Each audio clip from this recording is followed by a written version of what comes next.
Hello, and welcome to a recommendation video, pseudo-review commentary thing, I'm not exactly sure, on my current hyperfixation. This is Daggers. Instead of my usual scripted videos, we are going to do a kind of a commentary, I guess? I don't know. We'll figure this out. I don't know if this will be a Patreon exclusive video and YouTube members exclusive video, which if you want to support the channel, I do have those. Otherwise, this will just be on the main channel, and I'll maybe cut this up and try to make something of this. Hopefully it makes sense in a way. But this is Dagger. It is a, I guess, horde shooter or a wave-based shooter. I don't really know what you quantify this, or I guess arena shooter is probably better.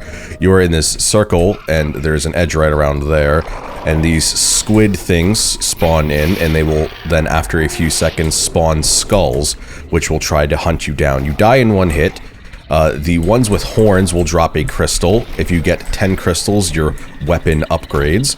And I believe the next upgrade is at 70, and then I think the one after that is 220. Which does seem like a lot, and it is. As you can see right there, I died because I was not paying attention to behind me. And it is very quick. It is similar to Hotline Miami in the sense that you press R, and it just instantly restarts you. A lot of these roguelike or very fast-paced quick death games have this, just this quick instant way to restart where there's no load time, there's no downtime, and I appreciate that. That's what tickles my brain in a very dangerous way with these types of games. Not many of them actually do, like I eventually do get bored, but this is the one that has really got its hooks into me right now.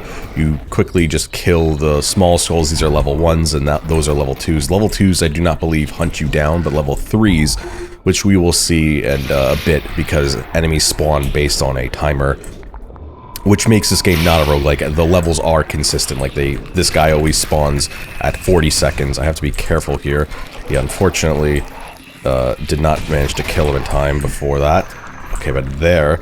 The finer mechanics of this game, which are what is my one complaint with the game, is that they don't really explain them to you. The game is fairly simple, but there are a few things that you should know that the game does not explain.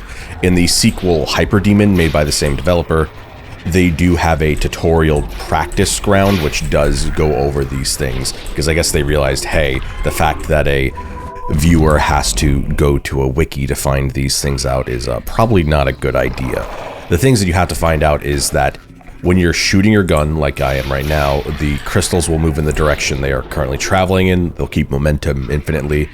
And if you use a shotgun blast, which is tapping the left click, it'll send them in another direction. When you're not shooting, the crystals will always start to just fly towards you. Kind of like how studs in Lego Star Wars games or bolts in, Ratchet and Clank do. The thing that really gets me about this game is that its sound design is really good. The music is, like, subdued. There's basically nothing. But I love the sound effects of this game. This game is very crunchy. Like, when I shoot the ground right here, that sound, oh my god, just something fires off in my brain. I really, really like it. One thing that I have to say, which I don't know if you want to consider this a criticism of the game, is that it is fairly simple in that you will eventually map things out. Like I said, that big skull spider guy always spawns at 40 seconds. That makes it not a roguelike. You can plan these things out and try to map things, but it's all about getting better. You want to last as long as possible. This game has a friends-less leaderboard, but also a global leaderboard. And the time, I believe, the best at the time of making this is 22 minutes someone lasted, or 21 minutes, just shy of 22. Which is very impressive. This game does have a replay system, which I also appreciate because it is what allowed me to get better. I'm not very good at the game, but it has definitely allowed me to upgrade my skill by seeing what other people are doing and going, wow, they are playing a completely different game than I am. As you can see that I've now gotten 10 crystals and my hand has leveled up. I have a third finger sticking up. This allows me to have a bigger shotgun blast and I believe a higher rate of fire. I think I do a little more damage. I really like the next upgrade, but unfortunately it takes so long to get to, and I am not at the point where I consistently get there yet. It is still a ways away from going, oh hey, I'm just getting there every run. which is another thing I guess a lot of people will not like and will bounce off this, is that, hey, you start getting to like 200-second survival, 300-second survival. Now, the first like minute or two of this game, like right here, I just died, is going to be boring. Now we have to go through like the first 50 seconds of this is like starts to get pretty dull. Like I wish there was maybe a checkpoint system after a ways away, or just making the early game a little harder, because the ramp up once you start to get the hang of this early game is kind of boring. It is going, yeah, here it is again. Here comes this guy. I gotta shoot these guys, and I missed him. And now I shoot this thing. I've seen some strats that people just want to leave them out and let them spawn in guys, and you allow you to train them, similar to the way people move or train zombies in Call of Duty. The thing that I've picked up that everybody seems to do that is much better at this game than me is they pre-fire at the squids, because it allows them to... Fuck, this guy is just eating all my crystals like an asshole, and I don't like that, and because of that I died. But as I was saying, you pre-fire at these because the enemies all spawn out here, and you're able to kill a bunch of them preemptively before they're even a threat, which is a neat little strat that I picked up from watching other people, which shows that yes, it is worth watching other people's replays if you do want to get better. I flirted with the idea of maybe trying to do a video similar to, I don't know the YouTuber's name, but I watched it, trying to be the best player in Straff Tot, and he just cataloged his journey to becoming into the top 100 of the leaderboards, and I was like, that's a fun challenge to do. Why not do that with this? Because this has been kind of my time waster game for the past week or so. I've just been booting it up and playing it in like 30-minute intervals. I believe there's also rocket jumping, but I can't consistently do it. As you can see right there, I shot the ground. I guess it would be called dagger jumping, because there's not rockets in this. Yeah, just the sound effect when you use the shotgun is wonderful. I don't know where they got the sound effect for the daggers bouncing off the ground, but it is great. That is just an awesome sound effect. It kind of reminds me of a video when I was watching getting into Foley, because I was considering that as a career path in high school. It was like, oh, I'll make sound effects for video games. Didn't go through with that, and I know some people who have, and they said it's a, well, lovely business. Some of the companies they've worked for, not so lovely, but a thing that they do is they would hold, like, I don't remember if it was dry ice or just regular ice, and holding it against steel sheets of metal and just listening to it like screech. And that's where a lot of these sound effects come from. And it's like, I don't know where they got this one, but it just made me think of that. And because it just tickles my brain, something fancy. Let's do it again right there. Ah, nice. Beautiful.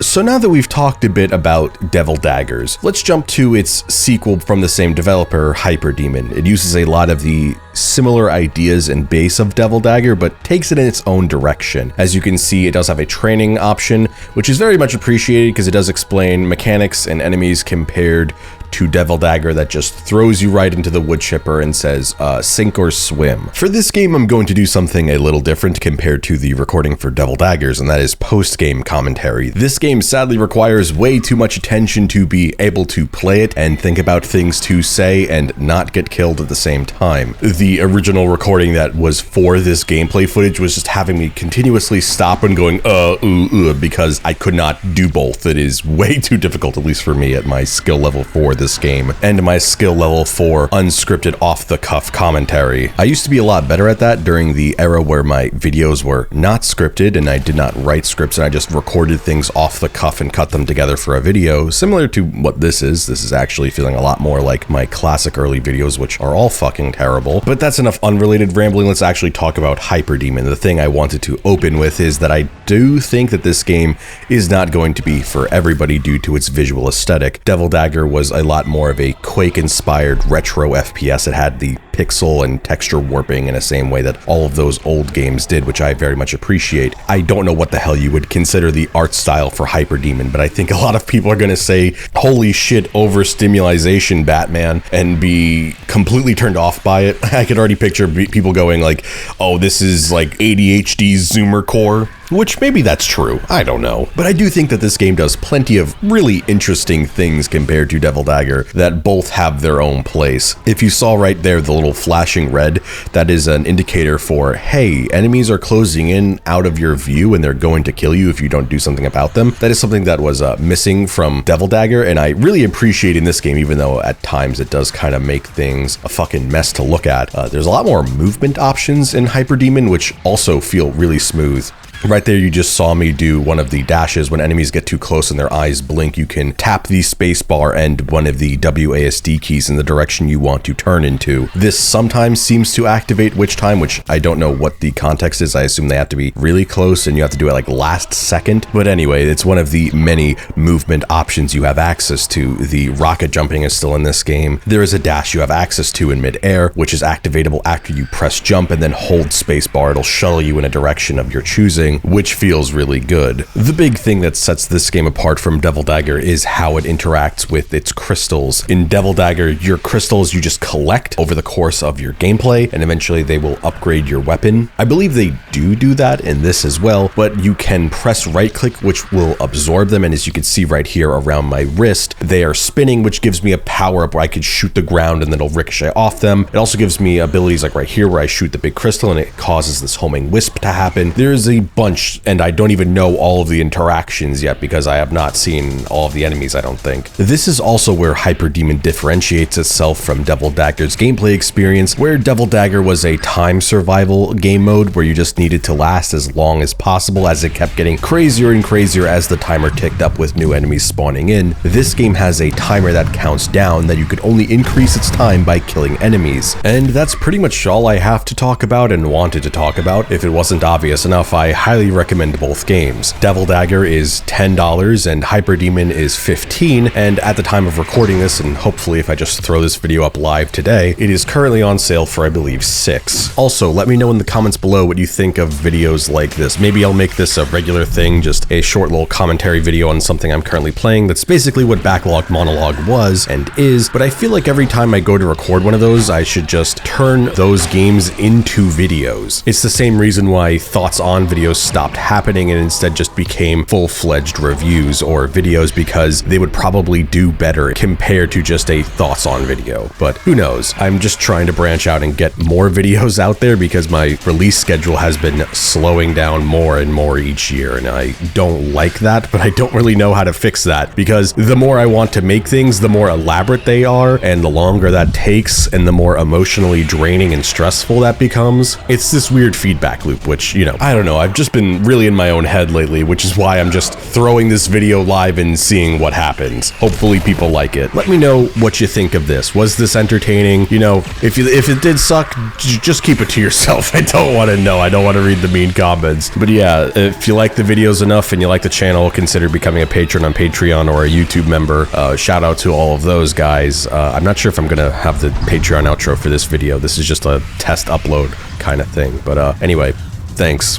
Bye-bye.